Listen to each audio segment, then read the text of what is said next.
This is the palm frond massacre. I just cut off 18 healthy palm fronds off my Trachycarpus fortunei, and they mostly came from 2 palms.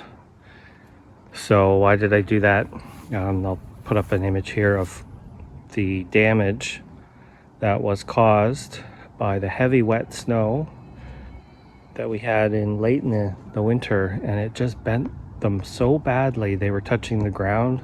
So I went in and I started cutting the ones that were the lowest, and yeah, I guess I went a little bit wild. So I don't normally recommend cutting off green fronds. I mean, if it's an established palm that's doing really well, I mean, you can take some off here and there. You know, you're not going to set it back that much, but I wouldn't cut this many off normally.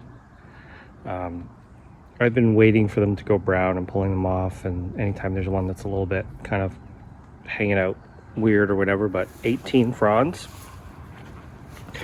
and you can see these ones have extraordinarily long petioles. They're about 6 feet, and I think that did not help with the snow, because that palm is fine. It has short petioles. So why do mine have such long petioles? Well, here is the after, because there's 6 of them all jammed in here, and they're all pushing, competing for space. But aside from that middle part that's still kind of junky looking, I bet you cannot even really tell that I took that many away. But there's the proof.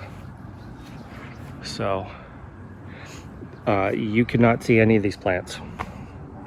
Completely covered, multiple levels of fronds overlapping. So there's actually a pretty big blue form of Camerops humulus in there. One of the first palms I actually planted, and that's the needle palm I call the octopus. But this guy here probably lost 6.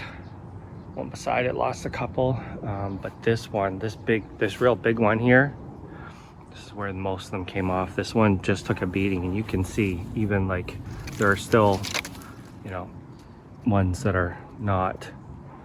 There's another one up there that looked horrible, and there's more across the back, but I took the minimum I could take. So let's get in and take a look at the trunk. That's quite a beefy one. There's 3 in here. There's 2, like a large, medium, and a small, and one of my fastest growing ones. So this might slow it down a bit, but I pretty much tried to remove only the ones on the front that were really kind of getting in the way. The one, you can see all the ones that I left on the side still. So you got to think that this thing is probably holding on to about 30 fronds. So it's just right here. That's the way the snow came in. It sucks.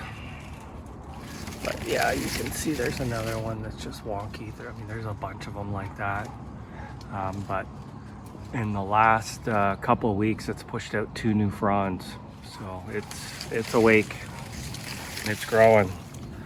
I feel like this is almost like an old a photo from like the 60s or the 70s with all the fish she caught all lined up on the lawn, if you know what I'm talking about. Anyway, thanks for watching. See how these guys recover over summer.